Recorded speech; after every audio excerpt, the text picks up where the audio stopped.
Okay, so it's the 4th of July. I thought I should talk about this, and then I'll continue with circumambulation advice tomorrow.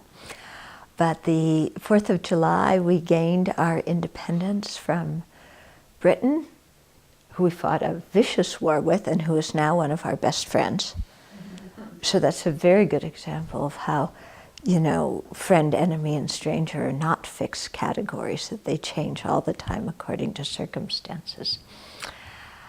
And we feel that, you know, we got our independence and our society is based on freedom, okay? Meaning, in the normal way, the worldly way, that we have the freedom to do whatever we want, or whatever we feel like when we want to, which we don't really have that freedom, do we? I mean, there are certain social constraints, just on a normal way, there are social constraints.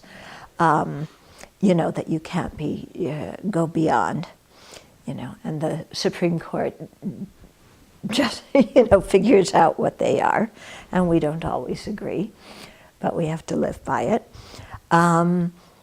But, you know, independence in terms of government has nothing to do with real freedom in here, because our minds are completely bound by afflictions and karma. And when we have a mind that's bound by afflictions and karma, you know, political freedom is nice, but our minds are totally uncontrolled. So that's not really the answer to the happiness that we want.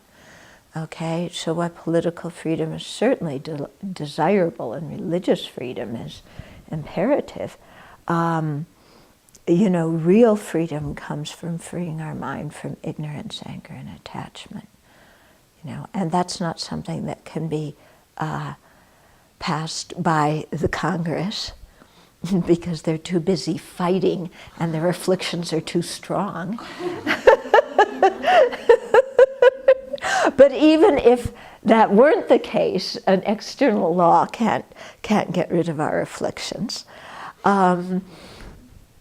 You know, and it's not something that the courts can adjudicate, you know, because internal freedom is beyond, you know, what the courts tell you you can and can't do.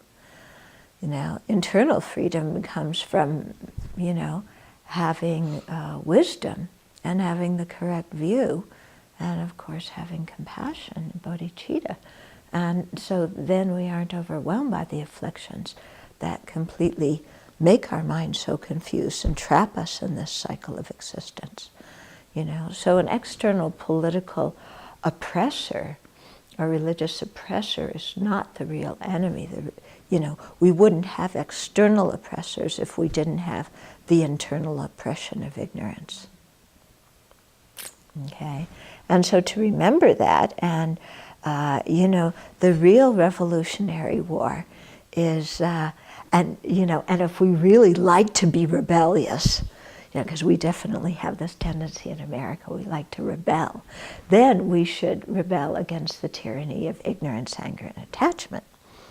Rebelling against external people, you know, that kind of, where does that get you, you know, in the long run, you know?